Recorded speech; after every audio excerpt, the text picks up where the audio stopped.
much as I honor my friend James Davison Hunter, to speak simply of faithful presence, as he does in his book, To Change the World. I teased James about that title, To Change the World. There is one passage in that book which speaks of countries other than the United States of America. The world, excuse me. But James advocates faithful presence as the task of the church. Now, of course, faithful presence is a lot better than unfaithful presence, and we've had too much of that. And faithful presence is a lot better than faithful absence, though some Christians would like to retreat once more into a private space away from it all. But from within that faithful presence, which itself will always be hard won, the church must find its voice and speak the truth and hold the rulers of the world, whoever they are, to account. As Paul says in Ephesians 3, it is through the church that the manifold wisdom of God is to be made known to the principalities and powers in the heavenly places. In Ephesians, that is part of Paul's messianically reconfigured temple theology.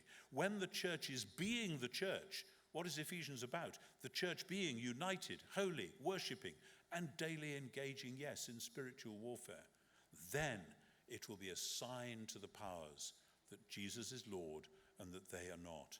And from within that sign must come words of wisdom, words which will do in every context what the Messiah says in Psalm 2. Now therefore, O kings, be wise, be warned, you rulers of the world. Psalm 2 is basic to a lot of this. Now, quickly but importantly, there are two obvious problems with this vocation in your country and also in mine. First, the Enlightenment assumption has pushed the church out of this arena already, altogether, so that we are not expected or wanted to say anything. And you may be criticized heavily in the churches if you try to say anything holding governments to account. But in particular, the news media have long believed, this is carved in stone in the Chicago Tribune building, that it is the particular vocation of the news media to hold the government of the day to account, since opposition parties may not do it properly. And since, we might add, the problem with opposition parties is that they too are politicians, and that many of them share the same assumptions about power that the actual rulers do. Thus, the church has been elbowed out of the public space, and we must find appropriate ways, Christ-shaped, cross-shaped ways perhaps, of humbly but definitely claiming it back again. The other problem is obvious, that followers of Jesus may disagree radically on what we might want to say to those in power. To be sure, in your country and in mine, that obviously continues to be the case. However, part of the reason for that is that we haven't had the discussion. We haven't been able to get together and thrash out key issues. We've rather demonized each other and stayed in our own little groups and shouted across barriers. And we've succumbed to the postmodern spin and smear just like everybody else. But if we're serious about obeying the New Testament, we should at least try, we should at least make the effort to come together across some traditional boundaries to address the urgent issues. And part of the point would be that in looking to Jesus in the future, the Jesus whose future has burst in already into the present, we are looking to the future redeemed world which we see in the Psalms, in Isaiah, in Romans and Corinthians and Revelation. And it ought to be possible to sketch at least some strong basic lines which could then be spoken prayerfully, truthfully, as challenges to those in power. We ought obviously to emphasize the care for the poor and vulnerable. We ought to speak out about the proper use of money, and in particular about the crazy unpayable debts and compound interest in the third world. We ought to be able to stand up to a culture of death. I know that American Christians often pour scorn on the Constantinian period of the early church, but not everyone remembers that it was precisely when the church was established in the Roman Empire that at least one emperor was excommunicated by his bishop for continuing to practice the death penalty. Just saying. We ought to be able to agree on putting into effect signs of care for and the renewal of creation. Since God has promised to flood the world with glory and love, there is no justification for shamelessly exploiting it. We ought to be able to agree on holding governments to account in their support for marriage. We ought to be able to line up side by side in developing wise foreign policies which should take seriously the real dangers of our world and the vital underlying imperative of peacemaking, and so on and so on. And to do all this, the church will need a fresh generation of wise, biblically literate, eschatologically oriented spokespeople. And it ought to be looking out for such people, supporting them, training them, backing them up. And who knows, some of them might become leaders in the country and not just in the church.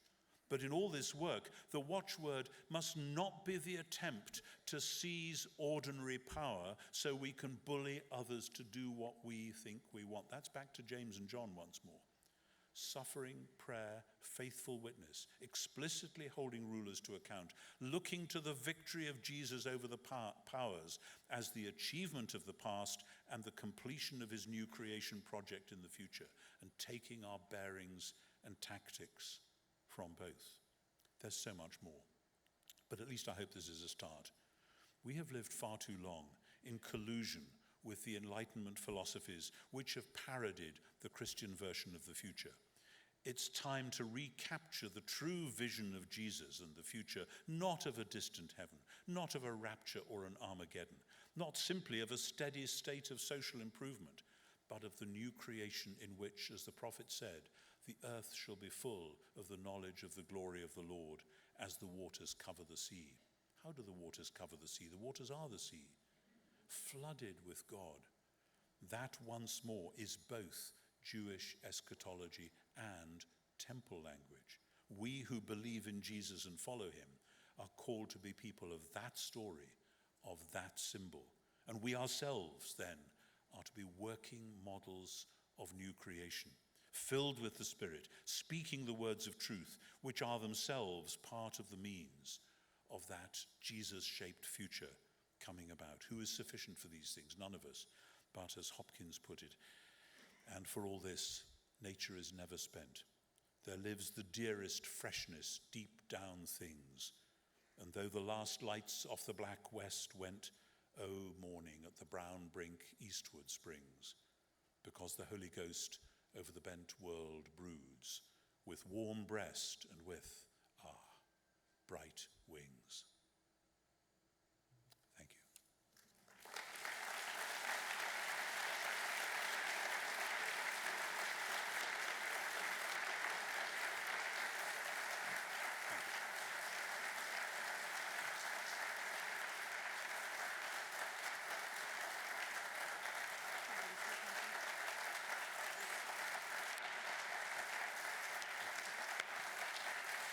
So if you were here last night, you saw that we are taking questions via Twitter, so you're welcome to submit questions using the hashtag #SimplyPerkins or hashtag #FaithCues.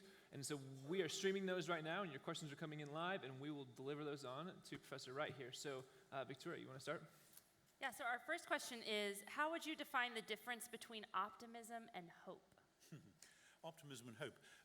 Hope is grounded in something that has happened and something that will happen, and it's taking an appropriate stand. It is also a virtue.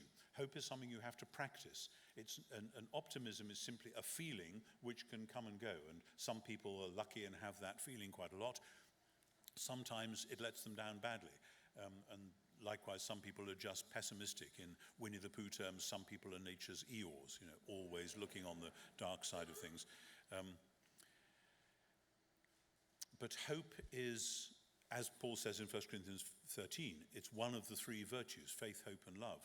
That is, it's something you practice. It doesn't come naturally like optimism or pessimism might. It's something you have to work at. You have to remind yourself that Jesus is Lord and God raised him from the dead.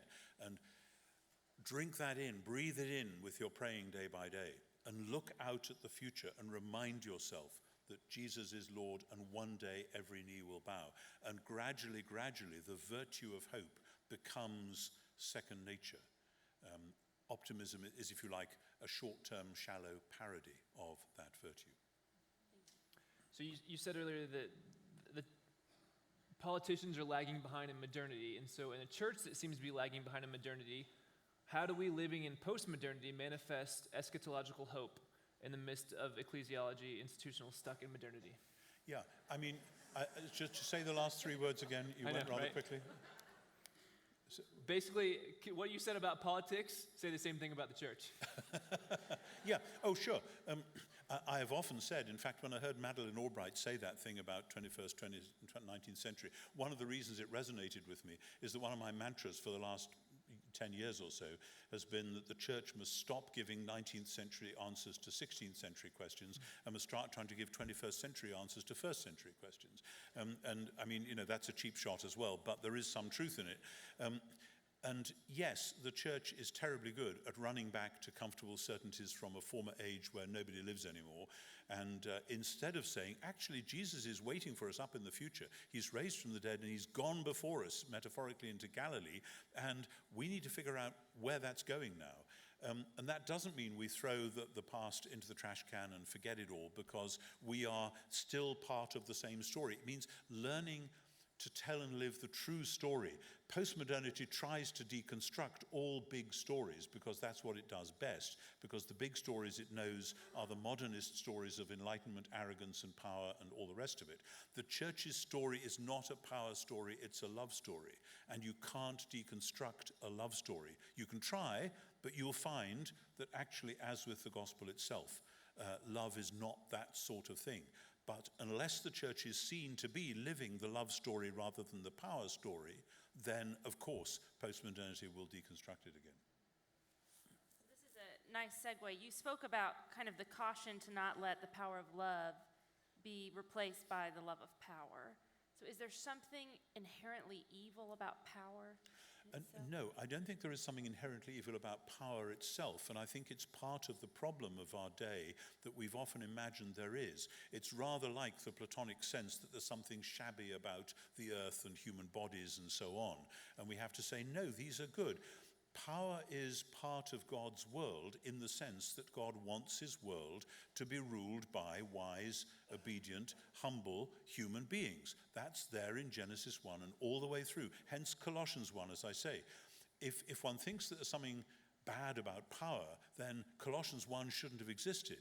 God wants there to be wise authorities because God is a power-sharing God. He wants people to do delegated work in the world, but it's precisely delegated work. And as with everything else in the world, as I said, all vocations have a corresponding temptation. And of course, when you give somebody any responsibility for anything at all, whether it's running a country or being the secretary of a golf club or whatever it is, you give them a temptation to abuse that position. And the abuse of the greater thing will, of course, be much more damaging and dangerous. But so if we imagine that power itself is bad, then we'll say, like Nietzsche, all truth claims are power claims, so you're really just after power. And I've seen that one played out. I've heard people make speeches like that in General Synod in the Church of England. Oh, so-and-so is just power hungry, which is just such a put down, because actually there is such a thing as God-delegated responsibility. How you exercise it is one thing. The people who don't like what you are called by God to do will do the Nietzschean critique on you and say, oh, you're just interested in power. And then there have to be ways of demonstrating that, no, this power is given that we may love and serve. And the service motif, the Mark 10:45 thing, the Son of Man didn't come to be served, but to serve and to give his life as a ransom for many. As when you see people actually acting like that, all the deconstructive stuff just falls away. There is an authenticity about it. There's been some persistence about your using of masculine language in reference to God, and just asked if you would speak to that. Yeah. Okay, there's a paragraph in the introduction to New Testament and the People of God where I talk about the use of different gender-related pronouns for God. And if you're interested in what I think about that, then I suggest you read that, because I can't remember it all off the top of my head. I just know it's there. Basically, when I'm talking about God within biblical language, I'm talking about God in the way that the Hebrew Scriptures talked about God and the way that the New Testament sees God. And I'm perfectly happy to talk about God in a variety of different ways, particularly in relation to the Spirit, because in Hebrew, ruach, as in Syriac and some other cognate languages, the word for spirit is actually feminine, and some of the Syriac fathers at least did think that the Holy Spirit was, as it were, the feminine member of the Godhead. And indeed, you didn't notice because I hid it, but when I was talking about the Spirit in the passage in Romans 8, I carefully didn't use gendered pronouns because the role of the Spirit there is precisely the groaning in travail, the birthing image, where I and others have sometimes said, therefore, we should say the Spirit herself groans in travail. But I don't think anything is gained much by stopping using father language for God. There is something about that, I can't argue that out here, but something about that which actually resonates with various things to do with the entire biblical revelation. And our problem there is that our society has been in pain about gender roles, and so we project that pain back onto different screens, one of which is biblical language. That's not actually a healthy way of dealing with that pain. There are other good ways of doing it, in my view. You've spoken a lot about the intersection of heaven and earth and the here and now, but there's been some questions about where and how hell fits into that intersection. Yeah. I think I said the other day, sooner or later somebody asks about hell. It's such a shame.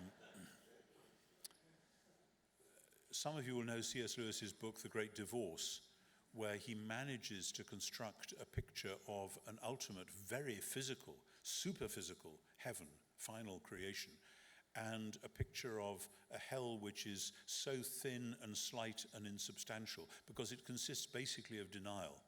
It consists of people denying the goodness of God, denying the goodness of God's world, denying everything that was once good and right and lovely about themselves, so that they become thin, slight, insubstantial creatures, unable, therefore, to blackmail heaven by saying, well, we're down here, so how can you be enjoying yourselves up there?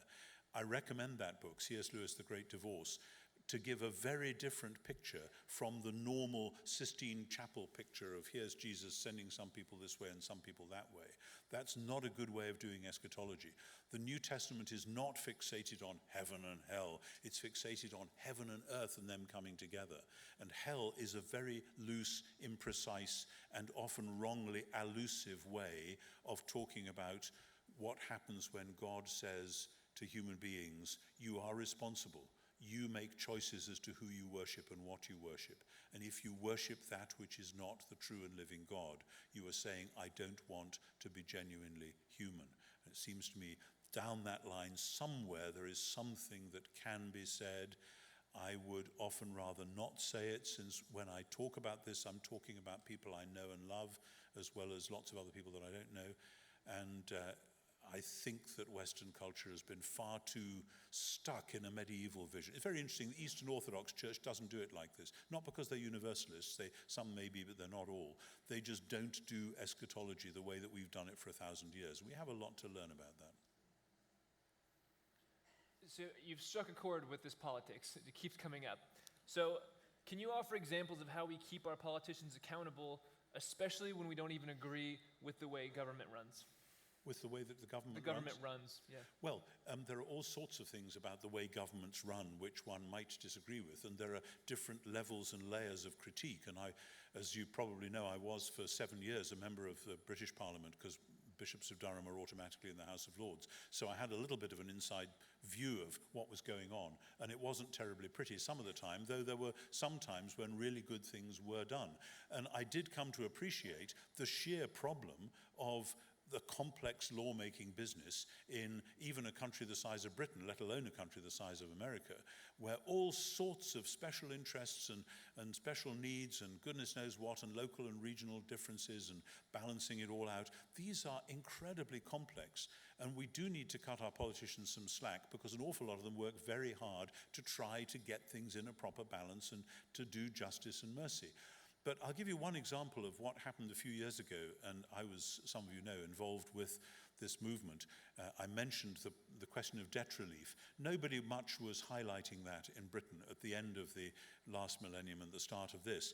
But Christian Aid and many Christian churches took it on board to do the research, to do the hard work, to figure out how much compound interest on debt was being owed in Tanzania or the Philippines and many other countries, and actually then to hold the government's feet to the fire. And the churches got together in great, cheerful protests, not yelling nasty slogans or throwing firecrackers or whatever, but actually making rings round the G8 summit and going in cheerful, hymn-singing, banner-waving, happy processions to say, sorry, we're just not going away until we get some action on this one. And finally, action happened. Tanzania was radically rescued by having their debts remitted.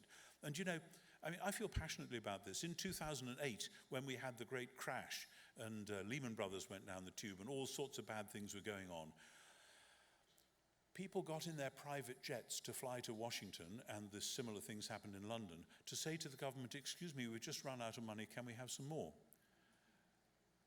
And people have been saying for years, there are countries out there to whom the banks lent far too much money at high interest rates, and they're still raking in that compound interest. And when they're asked to remit the debt, they say, oh no, you can't do that, because the whole system will collapse if we start it. But eventually, in 2008, the very rich did for the very rich what they had refused to do for the very poor. That was and is shameful. And it was the churches, and only the churches, who were going on saying that. I made a speech in the House of Lords in, I think, November 2008. There were about 50 people speaking in a debate on what to do with the economy now. I was the only one who spoke about the needs of the poor. And yet, I worked in a diocese where shops were being shut on the high street, banks were closing, people were losing their homes, people had already lost their jobs, and people in London seem not to care. So the church can do it. If you get a chance, take it. But it demands prayer, it demands, I would say, a sacramental launching pad. When you eat the bread and drink the cup, you're saying, Jesus is already Lord. Right, let's go and do what has to be done. And there is a kind of an exciting, joyous rhythm about that. What role do you think the Holocaust played in undermining the modernist idea that the world is getting better and better? Yeah, thanks. The Holocaust did play a huge role in that. I think it was Theodor Adorno who said that one can no longer write poetry after the Holocaust, and that was an overstatement. And actually, there's a wonderful book of poems by Michael O'Shiel, the great Irish poet, precisely on the Holocaust, which is well worth reading when the sun is shining and you're feeling good, because it's actually quite terrifying stuff. The First World War already did this, already demolished the house of modernist arrogance. Astonishingly, not everybody seemed to have noticed, and a lot of stuff in the 20s and 30s just went on trying to put it back together again. The Holocaust was a wake-up call, though, at a totally different level. That's not to say that there aren't loose analogies. The Armenian genocide, you know, when Hitler was planning the Holocaust, he said, well, who now remembers the Armenians in Turkey? And you know, this is difficult because many Jews don't like it being compared with anything else, but it was a way for many people in Europe of saying, how do we get there? Wait a minute, what narratives were we living through that enabled us to collude with that? And there are many layers of this and so on. But yes, one of the things that happened in my discipline, for instance, is that up until the Second World War, mainstream New Testament scholarship was trying to distance Jesus and Paul from Judaism. Judaism was, as Hegel said, the type of the wrong sort of religion. It was focused on blood and soil and land and circumcision and ethnicity and all that. And Christianity was supposed to be the type of the right sort of religion. That's a dumb way to do New Testament studies, by the way. New Testament is not about comparative religion, it's about messianic eschatology. But what happened after the war was that people suddenly started saying, actually, we should take the Jewish context of the New Testament more seriously. And there was a great sea change. And fortunately, that was just the time when the Dead Sea Scrolls were discovered, and suddenly there was a new reason to look at the Jews. So yeah, there were major changes, and there are probably more to come. The danger is if, and there's already a kind of second wave of this going on, particularly I think in Holland at the moment, where people have said, because of the Holocaust, the church must just back right off and make no messianic claims about Jesus whatever. And that would be silly. Christianity is a Jewish movement, and its Jewishness is seen precisely in saying Jesus was and is Israel's Messiah. And that's complicated and that's difficult, but that has been the Christian claim from the beginning. So it's a very difficult thing to navigate, and we have to learn how to do it wisely and preferably in dialogue and friendship and shared love with our Jewish friends and neighbors. You spoke of the death penalty and of human rights a bit. I'm curious, if Jesus took on the fullness of humanity, can you help me articulate the difference between human rights and Christian ethics and morality? Wow, that's a nice question for 5 to 9 at night. The difference between human rights and Christian ethics. No, I mean, the phrase human rights is a shorthand. And we need shorthands because if you don't have shorthands, you end up doing what I've done sometimes in these lectures, which is to have long phrases with hyphens in them. You can't see the hyphens, but you probably felt them as certain words went flicking by you. So saying human rights is a way of saying every single human matters. And of course, as I said, in the ancient world, every single human didn't matter. You know, if you were a Roman paterfamilias, father, and you'd already got a couple of kids, if you discovered that your wife was pregnant again, you might say, well, if it's a boy, we'll keep it, but if it's a girl, we'll throw it out. And they often did. The Jews didn't, and the Christians didn't, and they were thought odd for that. So, I mean, we've come a long way. But when you then say, we will now try and build human rights on thin air without a moral basis, then that's difficult, because different people will then start manipulating it. Well, because of human rights, we must be allowed to do this, or because of human rights, you mustn't be allowed to say that, or whatever it is. And it deconstructs, as I said, into special pleading and special interests. Christian ethics is a different kind of discipline altogether. Human rights is one specific area. As I say, it's a shorthand, needs to be spelt out like all shorthands do into narratives. And Christian ethics tells a story about creation and new creation and says we are people who are called to live in that story. A new creation is the result of the covenant, and we are called to be covenant people. We are called to be faithful people. And Christian ethics therefore grows out of that narrative. And then as it looks around the world, Christian ethics says we believe in the God who made the whole world and who loves the whole world whether or not they know it. Therefore, we are going to support our governments in working together with other governments around the world to do our best to make this world a better place for all human beings. So human rights flows beautifully from Christian ethics. It's obviously, though, not the same thing. There was a question that came in about what does it mean to be agents of birthing new creation in the world? And agents of birthing new creation in the world. Birthing? Yeah. Okay, yeah. Okay.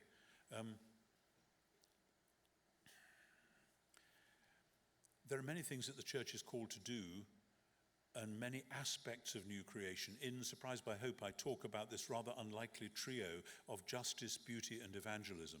Because if we're wanting to talk to people about Jesus dealing with evil and launching new creation, it doesn't make sense to do that unless at the same time we are actually working for justice in the world, unless at the same time we are actually working for beauty in the world.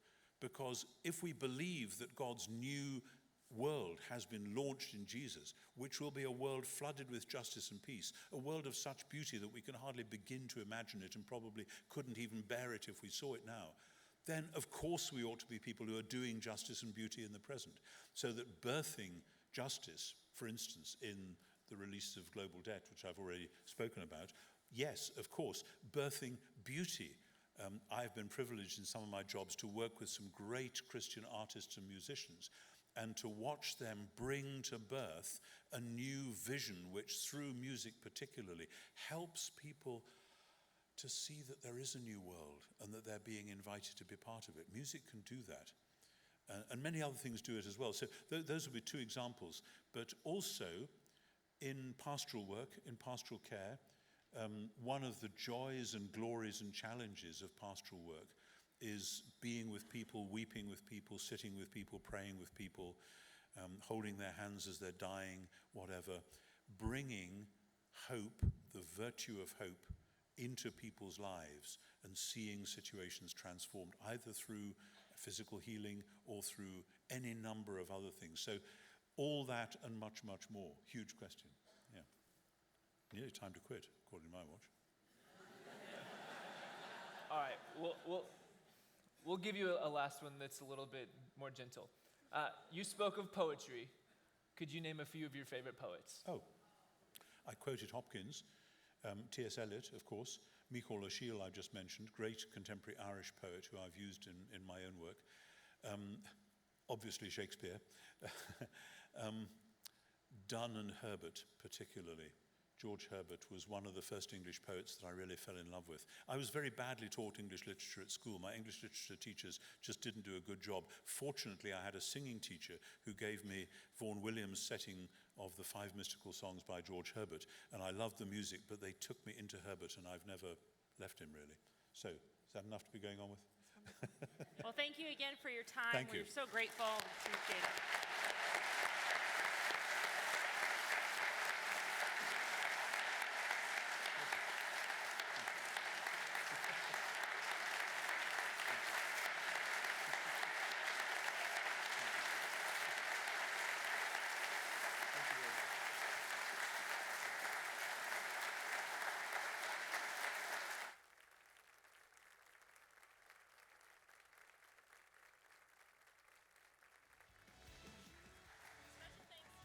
Special thanks to all of you who came. Just a reminder, there are books for sale on the first floor before you leave.